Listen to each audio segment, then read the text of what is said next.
안녕하세요. 예사로운 IT입니다.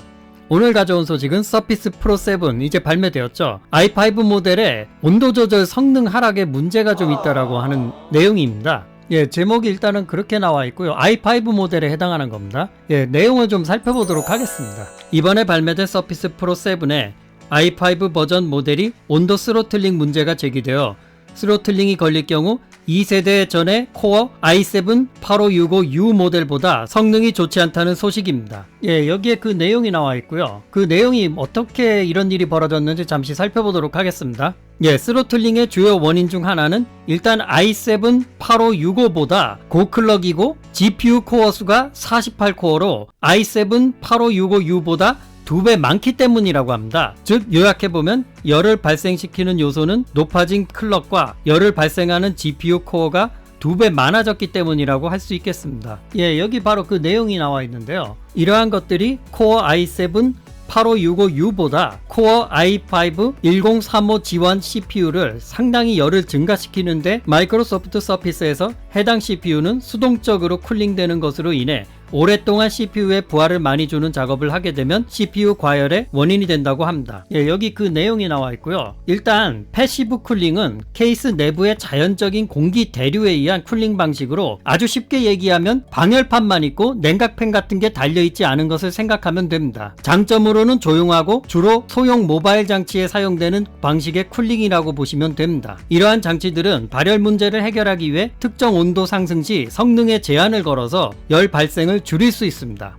쉽게 이야기하면 온도 상승을 막기 위해서 성능을 다운시킨다는 얘기죠. 그러면은 이 스로틀링이 걸릴 때 어느 정도 성능 하락이 이루어지는지 한번 살펴보도록 하겠습니다. 과열 보호를 위해 스로틀링이 걸릴 경우 약 27%까지 성능 하락을 가져오게 된다고 합니다. 서피스가 좀 더 큰 케이스로 만들어지고 액티브 쿨러 방식을 채택했더라면 일반적인 사용하에 훨씬 좋았을 것이라고 합니다. 하지만 개인적으로 드는 생각으로는 액티브 쿨러를 넣게 되면은 케이스 두께 증가나 소음 그리고 교체 비용 등의 비용 상승 문제도 있으니까 참 이 성능과 발열의 그 조율이라는 게 그렇게 쉽지 않은 주제인 건 사실인 걸로 보입니다. 방금 보여드린 그 내용들이 여기 지금 나와 있고요. 27% 정도까지 하락할 수 있는 식으로 나옵니다.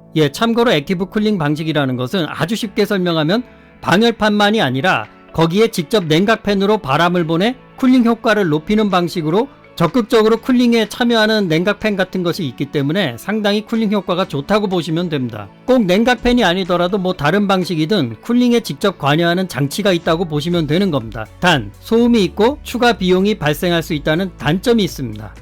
그렇게 해서 이 스로틀링 이슈하고 함께 이제 마지막으로 이 글 쓴 저자는 어떤 식으로 결론을 냈냐면 이 CPU는 라이젠 2700U와 멀티스레드 성능에서 경쟁을 하는 모델이지만 장시간 사용 시 라이젠 2700U가 우세할 것이라고 하는데 장시간 사용하게 되면 CPU 온도 스로틀링 때문에 성능을 훨씬 떨어뜨리기 때문이라고 합니다. 여기 그 내용이 나와 있고요. 이번에 일단 스로틀링이 이슈된 모델은 i5 1035 G1 모델로 보이며 구매를 하시려는 분들은 한번 참조하시기 바라겠습니다.